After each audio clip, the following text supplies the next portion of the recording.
अस्सलाम वालेकुम दोस्तों। ज़मीन पर हम सब जानते हैं कि रमज़ान अल मुबारक में फ़जर की अज़ान से लेकर ग़ुरूब आफ्ताब तक अल्लाह ताला की खुशनुदी हासिल करने के लिए रोज़ा रखते हैं। रोज़े मुसलमानों पर अल्लाह ताला ने फ़र्ज़ किए हैं।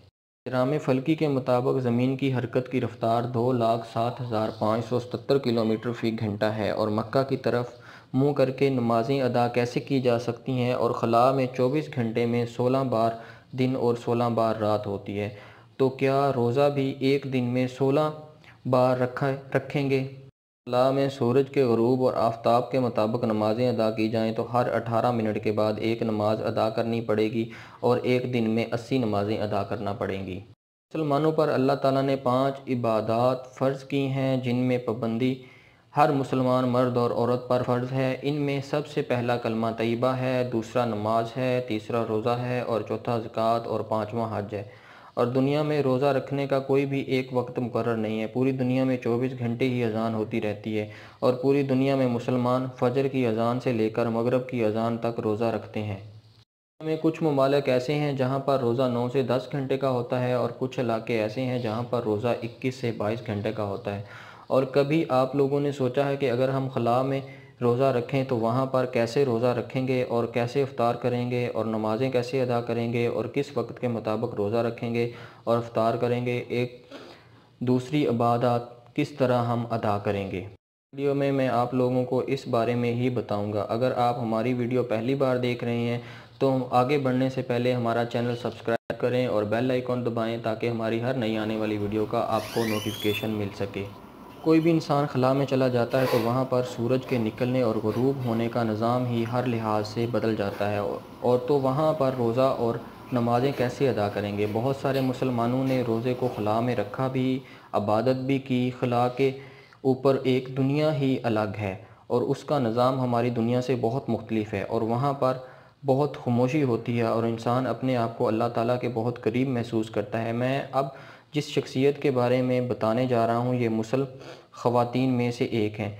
ऐसी ख़तून हैं जिन्होंने खला में सफ़र किया और अपनी खिदमात अंजाम दी और अपनी फ़र्ज़ी इबादत को भी पूरा किया। इनका तल्लुक़ ईरान से है और इनका नाम अनूशे इंसारी है और ये ईरान से अमेरिका में शिफ्ट हो गई थी और ये इलेक्ट्रॉनिक इंजीनियर के फ़राइज़ अंजाम दे रही थी खला में।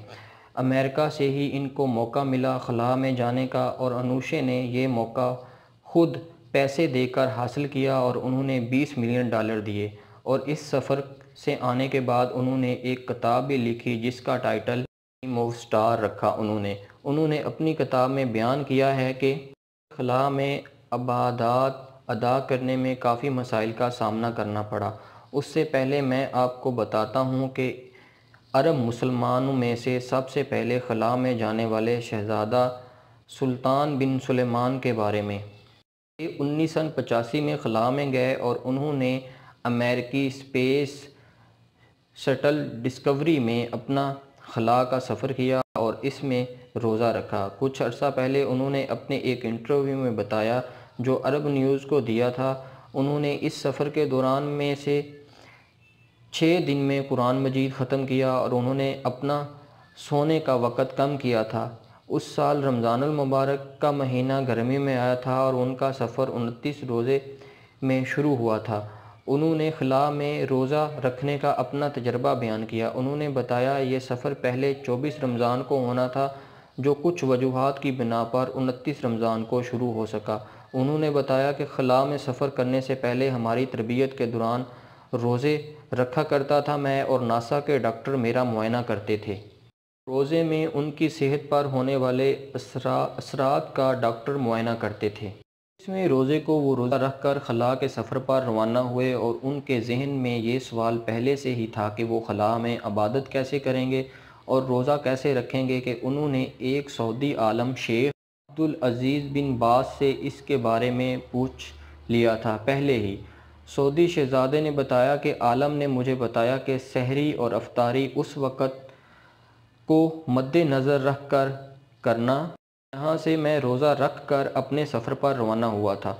तो उन्होंने बताया था कि मेरा सफ़र फ़्लोरिडा से शुरू हुआ था तो मैंने रोज़ा उस वक़्त के मुताबिक ही इफ़्तार किया। एक और अहम बात उन्होंने बताई कि मैंने ریڈیو پر سنا اگلے دن سعودی عرب میں عید ہے، تو انہوں نے خلا میں دیکھا تو ان کو چاند نظر نہیں آیا، اور اس سے نیکسٹ دن انہوں نے چاند کو دیکھا اور انہوں نے سعودی سائنسی ٹیم کو بتایا بارے میں نے اس کی تحقیقات کی، اور ان کو پتہ چلا کہ رمضان کا ایک روزہ انہوں نے کم رکھا ہے اور عید ادا کر لی ہے، اور انہوں نے اس کا کفارہ ادا کیا۔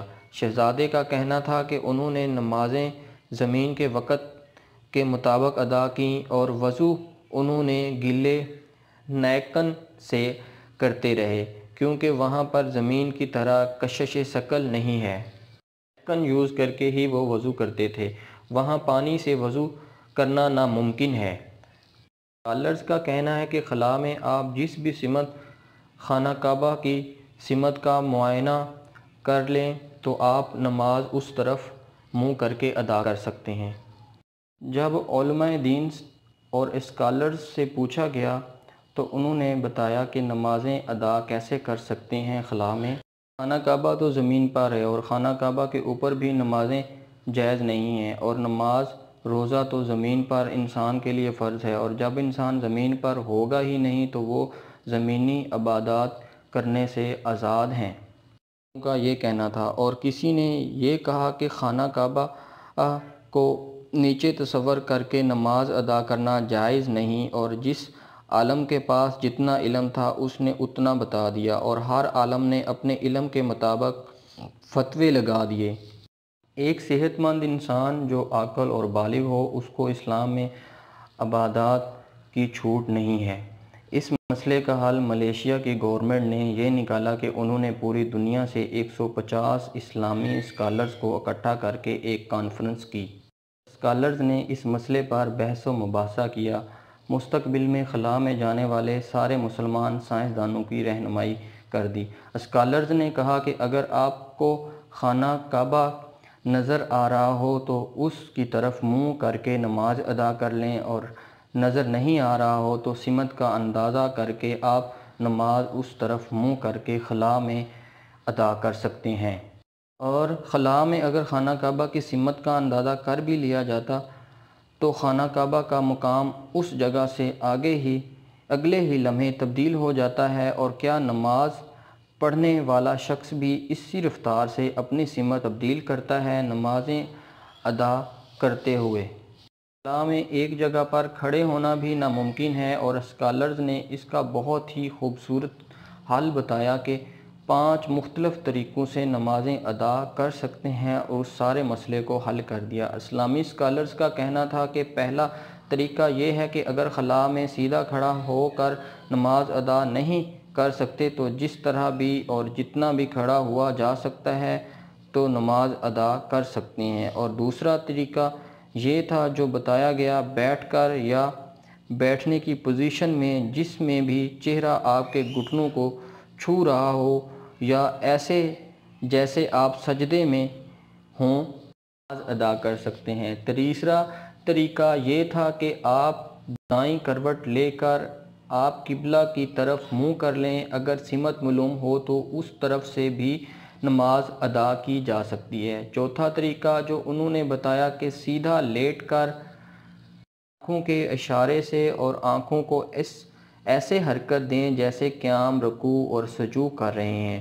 اور پانچواں طریقہ اگر جسم کو ہلانا ممکن نہیں ہے تو زمین میں آپ اپنے ذہن میں پڑھنے کا خیال کر لیں اور خیال میں نماز کی ادائیگی کر لیں۔ ان اسکالرز نے کہا کہ آپ جس بھی جگہ پر ہوں اور نماز کی ادائیگی کا کوئی بھی طریقہ جس کے مطابق آپ نماز ادا کر سکتے ہوں آپ نماز ادا کر سکتے ہیں۔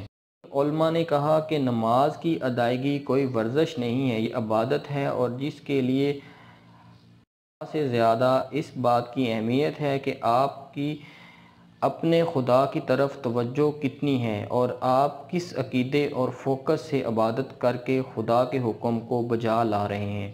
اور انہوں نے کہا کہ خلا میں جانے والا جس حصے سے خلا میں جائے، خلا میں جا کر اس علاقے کے مطابق اپنی نمازیں ادا کرے اور روزے رکھے، اور کعبہ کی سمت کا تعین بھی اسی علاقے کے مطابق کر سکتے ہیں۔ انہوں نے کہا کہ خلا میں روزوں میں کوئی دشواری ہو رہی ہو تو روزوں کو چھوڑ سکتے ہیں اور وہ زمین پر آ کر قضا روزے رکھ سکتے ہیں۔ نمازیں جس حالت میں بھی ادا کر سکیں وہ جس علاقے سے خلا میں جائیں اس ٹائم کے مطابق ادا کریں، اور اس کا حل مسلم سکالرز نے بہت ہی خوبصورتی سے نکال لیا اور ثابت کیا کہ اسلام ایک مکمل دین ہے اور اسلام علم کا دین ہے۔ میں امید کرتا ہوں ہماری آج کی ویڈیو آپ لوگوں کو پسند آئی ہوگی۔ اپنا اور اپنی فیملی کا اور اپنے ارد گرد کے رہنے والے لوگوں کا خیال رکھیں۔ اللہ حافظ۔